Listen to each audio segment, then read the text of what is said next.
Hasan latihan, Pak. Lagi latihan Hasan. Oh, Hasan latihan. Terus siapa lagi? Iko. Oh iya, Pak. Oh iya. Sarul latihan, Pak. Sarul ya. Java. Woi. Ini baru berapa? Gimana? Kita mulai sekarang enggak apa-apa perkuliahan? 1, 2, 3, 1, 7. Iya, enggak apa-apa. Kita mulai saja ya. Pak. Yang lain nanti sambil menyusul. Ya. Arif dari tadi enggak ada suaranya, Arif. Arif. Wake up, Arif. Tidur lagi mungkin Pak itu Pak. Hadir, Pak, hadir. Oh, hadir, ya. Tadi disapa 4 kali kok enggak ada suaranya, Arif. Ini baru. Tadi ke belakang, Pak, bentar. Oke. Sip. Suaranya sudah terdengar cukup jelas ya? Alhamdulillah. Oh ya. Baik, terima kasih. Sebelum saya mulai perkuliahan, izinkan saya untuk memohon kepada seluruh mahasiswa yang ada di room saya ini untuk membuka videonya. Saya ingin lihat sambil menyapa, ingin melihat satu-satu. Setelah itu nanti ditutup kembali, tidak apa-apa videonya. Saya mulai dari ya Sarul. Oke, selamat pagi Harul. Oke. Ya, Pak. Ya, kuliah bisa dari rumah. Oke, sip. Terima kasih. Di bawahnya ada Arif Wicaksono. Arif. Oke. Selamat pagi Arif. Ya. Sudah mandi atau belum mandi, Arif? Oke. Sebelahnya lagi ada Novita. Selamat pagi, Nov. Ya. Oke, alhamdulillah. Semangat, sehat-sehat ya. Hadi, oke, selamat pagi Hadi. Oh iya. Oh, oke. Kemudian Farah, selamat pagi Far. Ya. Iya. Ini dari rumah atau di tempat kerja, Far? Iya, enggak apa-apa. Mantap. Oke, Di tempat kerja. Oke, keren. Jos. Kemudian Wahyu. Yuk, nah, ben ketok wajah. Mana? Keluar dulu. Pakai baju, Pak. Oh, berbagai baju. Iya, Ya. benar sekali. Eva, oke. Eva. Oh ya. Kan habis tadi, Pak. Benar, Pak. Nah, yang penting kelihatan ya. Sip. Siap. Siap. Oke, baik, terima kasih. Kita mulai ya. Bismillahirrahmanirrahim. Assalamualaikum warahmatullahi wabarakatuh. Mahasiswa IKOR angkatan 2019 yang amat saya banggakan dan saya cintai seluruhnya. Pagi hari ini, oh ya ini selamat datang Atika ya. Jumpa kembali. Baik, seluruh mahasiswa. Jumpa kembali dalam kesempatan hari ini. Alhamdulillah semuanya diberikan nikmat kesehatan ya. Dan tentunya dalam kondisi yang baik-baik saja. Meskipun dari rumah tetap kita masih bisa melaksanakan perkuliahan. Semoga saja dalam waktu dekat kita bisa segera bertatap muka, tidak seperti ini ya, hanya bertatap maya melalui platform Zoom, meskipun hanya 40 menit, sudah kalong berapa ini? Sudah kalong 19 menit, waktu kita hanya 30 menit. Kalau nanti tidak cukup ya bisa masuk ke room kembali. Namun akan saya percepat, selebihnya nanti mahasiswa IKOR bisa membuka di Sipolin ya, kemudian sambil present ya. Namanya siapa, NIM, hadir, kemudian silakan nanti bisa komen, ada kuis yang bisa dijawab di situ, langsung komen di situ, di di komen Sipolin. Itu bagian dari tugas. Siapa yang mengerjakan dapat nilai, tidak mengerjakan tidak dapat. Ya, yang tidak mengerjakan tidak dapat. Yang dapat nilai berarti mendapat tabungan nilai. Ya, nanti kalau ya UAS atau UTS-nya kok di luar ekspektasi, di luar target capaian, maka bisa ditambahkan dengan itu ya. Ataupun dengan jalur line remedi. Baik, seluruh mahasiswa IKOR, saya izin untuk share screen ya.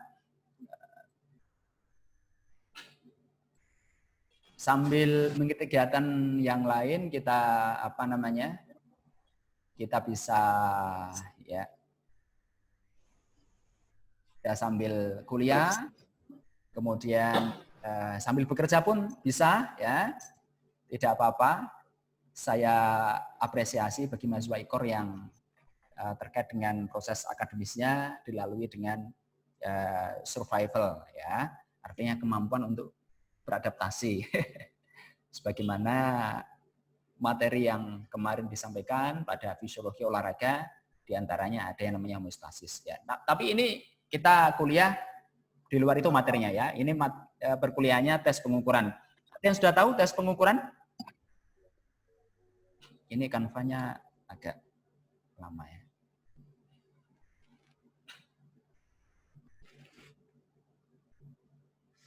Ini kok lama banget ya. Sebentar ya.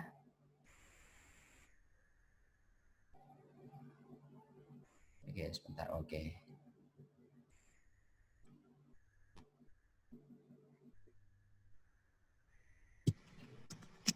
Ada yang berpendapat mungkin?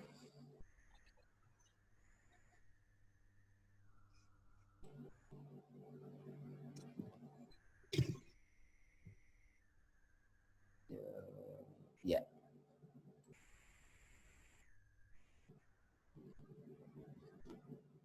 Oke.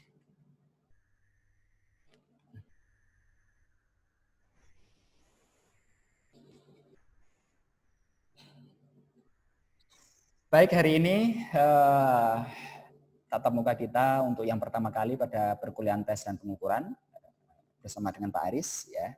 Ini ada sepintas tampak di screen kalian. Sudah kelihatan ya? Ya, ini seperti Hadi sedang berlari ya. Ini disuruh apa toh? Kira-kira begitu ya. Ini hasil dari kegiatan kemarin waktu Bapak Ibu dosen sedang melakukan kegiatan tes dan pengukuran serta mengevaluasi rangkaian persiapan atlet Banjar terkait dengan kegiatan Dulang Emas. Semoga saja bisa membantu mereka terkait dengan memfasilitasi mereka terkait dengan program yang mungkin sudah dilakukan dan kiranya mungkin ditingkatkan ya. Baik. Perkuliahan kita hari ini ya, tujuan utamanya ada 3, sebenarnya ada 6 ya, tetapi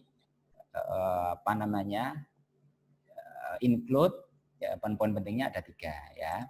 Yang pertama, seluruh mahasiswa akan ini ya, memahami konsep tes dan pengukuran ya, konsep tes, pengukuran dan evaluasi ya di bidang pendidikan dan keolahragaan ya tentunya, karena dalam kajian itu ya, dalam konsep dan kerangka itu. Kemudian kira-kira tujuannya apa sih? Kok kita melakukan tes dan pengukuran serta melakukan evaluasi ya. Kemudian berikutnya prinsip-prinsip terkait dengan pengukuran dan evaluasi. Nah, ini hal yang sudah sering dilakukan tentunya di bidang pendidikan oleh Bapak Ibu guru ya, khususnya di PJOK, dan ini juga seringkali dilakukan oleh para pelatih terkait dengan program kepelatihannya bagi atlet-atlet yang sedang melakukan program kepelatihan yang saat ini seperti Wahyu ya, dalam rangka menghadapi PON Papua 2021 sedang dalam tahap persiapan. Ada adik kelas kalian nanti ya dari cabur paragliding, para layang ya, ini juga sedang persiapan untuk PON Jateng.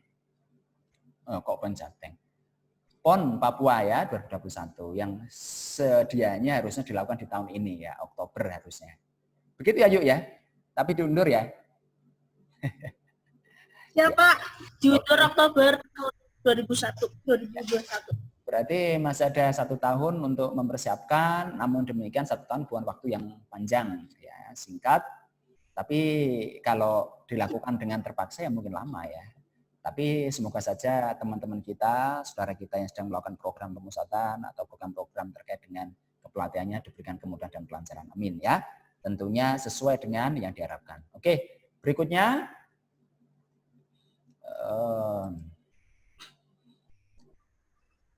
setelah kita memahami tujuan belajar kita, ya, maka kita masuk kepada pengertian umum. Ya, sudah tahu ya yang namanya tes.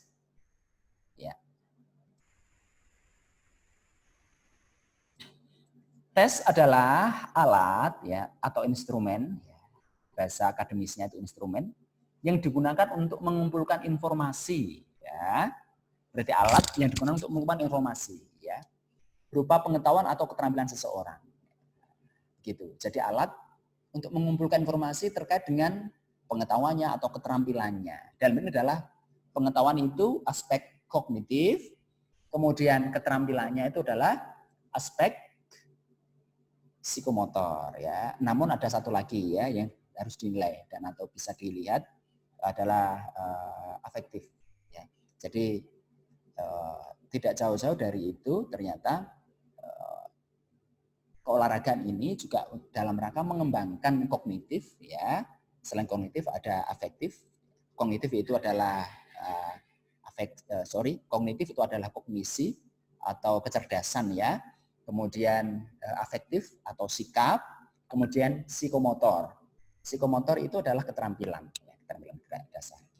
Kemudian jenisnya ada macam-macam, yang saya sebutkan baru 3, mungkin ada yang lain kalau kalian tahu ya. Yang pertama ada tulis, ada juga yang sifatnya lisan, dan ada yang sifatnya keterampilan. Oke ya. Itu tes. Sampai di sini ada yang ditanyakan, sudah paham atau paham? Oh, berarti sudah paham ya. Oke. Kemudian kita lanjut ke pengukuran ya. Singkat-singkat ya, enggak usah lama-lama. Pengukuran itu adalah mengumpulkan informasi sebagai dasar dalam pengambilan keputusan. Itu namanya pengukuran. Ya. Kemudian jenisnya itu ada tes dan ada juga non tes. Jadi kalau kita mengukur sesuatu itu bisa kita lakukan dengan cara tes. Ya, kita tes. Misal kita mau melihat kemampuan lari gitu ya, kita tes dengan lari misal. Kita mau mengukur kecerdasan ya, kita tes ya dengan menjawab soal atau kita beri pertanyaan baik lisan maupun tertulis, katakan seperti itu. Kemudian berikutnya evaluasi. Evaluasi ini adalah sebuah proses yang sistematis untuk menentukan nilai atau pengambilan keputusan berdasarkan data yang dikumpulkan melalui pengukuran. Berarti cara atau proses pengambilan keputusan yang sistematis ya melalui pengukuran. Berarti bertahap ya, dari tes ya, kemudian ke pengukuran ya, kemudian lebih luas lagi adalah evaluasi. Jadi evaluasi ini adalah serangkaian kegiatan yang sistematis untuk menentukan nilai atau pengambilan keputusan berdasarkan data yang dikumpulkan melalui pengukuran. Gitu ya. Oke. Kemudian jenisnya ya, ada evaluasi pembelajaran, ada evaluasi program latihan, program-program yang lain. Yang saya sebutkan dalam skop keolahragaan ya ada 2 ini ya, pembelajaran dan kepelatihan. Oke. Ini ilustrasi ya untuk bisa membedakan tes dan pengukuran serta evaluasi. Tes, evaluasi dan tes, pengukuran dan evaluasi. Contoh ya, seorang pelatih ya, katakan Arif ya, pelatih wushu Jawa Tengah. Amin ya. Hendak mengukur kapasitas VO2 max-nya siswa ya atau atletnya, gimana caranya? Ya. Disuruhlah itu siswanya atletnya untuk lari, ya ini 12 menit atau 2,4 kilo. Ini salah satu instrumen untuk mengukur VO2 max ya dengan ini ya, dengan lari 12 menit. Ini bentuk tesnya. Bentuk tesnya ini lari 12 menit atau lari 2,4. Nah. Kemudian Arif akan mengukur, tentunya yang diukur apanya? Kalau 12 menit ya, yang diukur ya waktunya. Yang diukur ya jarak tempuhnya. Kalau lari 2,4, yang diukur ya waktunya. Nah, ini pengukurannya. Gitu ya. Kemudian setelah selesai semuanya, Arif membuat keputusan berdasarkan dengan kategori yang sudah diperoleh dari data hasil dari tes dan pengukuran tadi. Ya, ada yang grade-nya kurang, sangat kurang atau sedang, ada yang baik atau baik sekali. Ya, dibuat seperti itu. Nah, oke, terus pertanyaannya berdasarkan ilustrasi tersebut, manakah yang disebut tes, pengukuran, dan evaluasi? Ya, ini contoh tadi ya. Dari pernyataan di atas ini, ya Anda meminta siswa melakukan lari 12 menit atau lari 2,4, maka kegiatan lari 12 menit atau 2,4 tersebut disebut sebagai tes. Ya, jadi larinya ini, ya ini namanya tes ya. Kemudian ketika guru atau pelatih mengukur jarak tempuh atau waktu tempuh, maka sedang melakukan pengukuran. Gitu ya, paham ya ini ya sampai di sini? Oke. Jelas, Pak. Oke, jelas. Sedangkan ketika guru atau pelatih mengkategorikan siswa atau atlet berdasarkan data yang telah diukur tadi, apakah masuk dalam kategori yang sudah saya sampaikan tadi, itu dinamakan evaluasi. Jadi berturut-turut tes, pengukuran, dan evaluasi. Tes dalam rangka mengukur dalam rangka mengevaluasi. Jadi urutannya seperti itu. Oke, semoga dipahami seluruh mahasiswa. Hubungannya seperti ini ya. Ya, kita buat dalam bentuk diagram. Ya, evaluasi itu turun ke bawah atau lebih spesifik kepada pengukuran. Pengukuran lebih spesifik kepada tes atau dibalik. Dari tes ya dalam rangka mengukur ya. Tes ini dalam rangka mengukur atau pengukuran dalam rangka mengevaluasi ya. Kemudian tes ya, pengukuran ini ada dua macam ya, baik tes maupun yang non tes. Non tes ini ya bisa dilihat bisa bisa observasi, wawancara, angket, kuesioner, portofolio ya. Contohnya maksudnya begini, kalau kita ingin melihat kira-kira penampilan atlet ini sehari-hari dari sikap itu bagaimana ya. Nah, itu kalau kita dengan tes ya kurang tepat. Yang paling tepat ya dengan non tes. Dengan diobservasi dilihat. Oh, sikapnya ternyata memang rajin, oh baik, gitu ya. Kalau dengan tes misal disuruh ngisi angket, ya bisa jadi kalau jujur, kalau tidak jujur justru malah nanti kurang tepat, ya. Atau hasilnya kurang optimal. Gitu. Ya. Oke, ini tujuannya. Ada 7 ya yang saya baca, yang saya dapatkan dari berbagai sumber. Ada dari Prof. Winarno, ya, ada dari Dr. Hasan, ada dari Pak Ngatman. Ya, berarti ada dari UM itu Universitas Negeri Malang, kemudian ada dari UNY dan dari UPI Bandung. 3 itu saya gabungkan, kemudian saya dapatkan ini. Mohon maaf ini waktunya kurang 10 menit, semoga bisa segera terselesaikan. Setelah ini nanti bisa masuk disiplin ya. Oke, saya lanjutkan. Tujuan pengukuran dan evaluasi. Ya, tujuannya diantaranya ini. Yang pertama, menentukan status. Ya. Maksudnya adalah promosi dari satu kelas ke kelas yang lebih tinggi. Contoh, siswa dari kelas 1 naik ke kelas 2. Ya. Untuk bisa naik ke kelas 2 ya harus dievaluasi. Layak Anda ini naik ke kelas 2? Nah, katakan seperti itu. Ini adalah untuk menentukan status. Yang kedua, untuk mengelompokkan siswa. Ya. Pengelompokan itu dapat didasarkan pada berbagai alasan. Di antaranya adalah contoh ya, pengelompokan usia, pengelompokan kondisi kesehatan, ya. Kemudian berdasarkan dengan struktur tubuh, bisa beratnya atau bisa tingginya. Kalau semisal kita mau mengelompokkan atlet voli, tentunya yang dibutuhkan ya yang tinggi-tinggi kan begitu dikelompokkan. Kemudian ingin menentukan pemilihan semisal atlet sepak bola yang dibutuhkan apa, semisal begitu. Ya kita kelompokkan. Kemudian keterampilannya ya tadi ya, kalau sepak bola yang dibutuhkan keterampilannya apa? Ya, dribble bola, apa bola dan sebagainya. Kemudian jenis kelamin bisa kita kelompokkan. Nah, kalau jelas sepak bola Liga 1 atau Liga 2, 3 laki-laki masuk kita ambil perempuan kan tidak mungkin ya. Kemudian minat dan sebagainya. Yang berikutnya ya adalah seleksi. Seleksi adalah sarana untuk menentukan ya. Contoh ya di sekolah kita ingin menentukan tim paskibra misal atau menentukan tim basket, nah harus kita seleksi yang kita butuhkan keterampilannya apa, misal begitu. Atau semisal kalau atlet tingkat Jateng katakan ya, dia mau berangkat pon diseleksi ya melalui portofolio. Portofolionya itu kita lihat catatan lemparnya dia terjauh gitu ya, atau beberapa event terakhir dia berapa meter ya. Itu kita lihat gitu ya. Makanya ditentukan seleksi yang berhak mewakili Jateng nanti dalam dalam kompetisi nasional. Kemudian tujuannya untuk mendiagnosa dan dalam rangka bimbingan gitu ya. Jadi dengan pengukuran dan evaluasi ini kita akan tahu kelemahan-kelemahan atlet kita atau anak didik kita ya terkait dengan capaian belajarnya atau capaian performanya sampai dengan saat ini. Nah, berdasarkan dengan hasil pengukuran dan evaluasi maka perlu dilakukan program tambahan mungkin ya. Dalam hal ini bisa remedi ya untuk kognitif.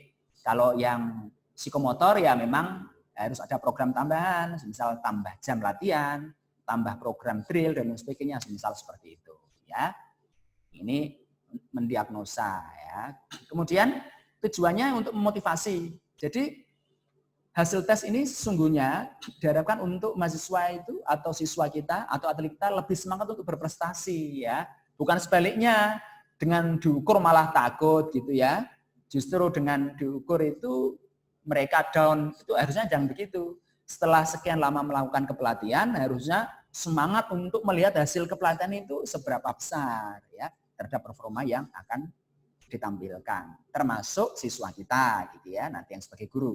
Arif sebentar lagi mau mengajar ya, harus tahu ya terkait dengan tujuan pengukuran dan evaluasi. Kemudian Siap. yang keenam untuk mempertahankan standar. Ya. Standar lemparannya Wahyu itu 42 meter. Loh, kok ini jadi 38 ini gagang melek bengi ini ya, bisa jadi seperti itu ya. Dievaluasi ya. Arif loh atau Atika katakan begitu yang ngajar. Loh, standar KKM-nya pembelajaran penjas itu 7,5. Lagi bijine kok 6665 iki kepiye kan begitu. Sing salah muridnya apa gurune ya. Itu makanya menjadi bahan evaluasi baik untuk atlet atau siswanya atau mahasiswa atau dosen, guru atau pelatihnya ya. Kemudian yang ketujuh untuk melengkapi pengalaman pendidikan ya. Jadi hasil dari evaluasi ini berguna dalam rangka memperoleh informasi ya terkait dengan berbagai hal sehingga melengkapi pengalaman program kepelatihannya atau pendidikannya. Ya, oke. Itu tujuannya. Kemudian sampai di sini ada yang ditanyakan dulu? Menurut saya enggak usah ya. Waktunya tinggal 5 menit. Ya, Pak. Oke, kemudian prinsip-prinsip pengukuran dan evaluasi yang harus diketahui dan harus diterapkan ya oleh pelatih atau oleh guru penjas. Yang pertama, program pengukuran dan evaluasi itu harus sesuai dengan filsafat hidup dan pendidikan. Di negara kita ini, falsafah hidup dan falsafah pendidikannya ya Pancasila. Jangan bertentangan dengan itu ya. Tahu maksudnya ini? Pengukuran ini harus sesuai dengan sila-sila Pancasila. Ada 5 itu. Ya, ketuhanan. Ya, dalam mengukur ya harus sesuai dengan yaitu ya tidak melenceng dari itu ya, keadilan sosial harus adil, katakan seperti itu ya. Oke. Yang kedua harus dilakukan secara objektif ya. Objektif ini artinya tidak serta-merta guru atau dosen punya wewenang untuk menilai pokoknya sak senengnya. Kalau saya seneng dengan Arif, nanti Arif tak kasih nilai 100 gitu ya, enggak ya. Harusnya objektif. Objektif itu diukur sesuai dengan standar ukuran. Gitu ya. Kemudian untuk rubrik gitu ya. Kemudian yang ketiga dilaksanakan sebelum, selama dan setelah berlangsungnya proses belajar mengajar.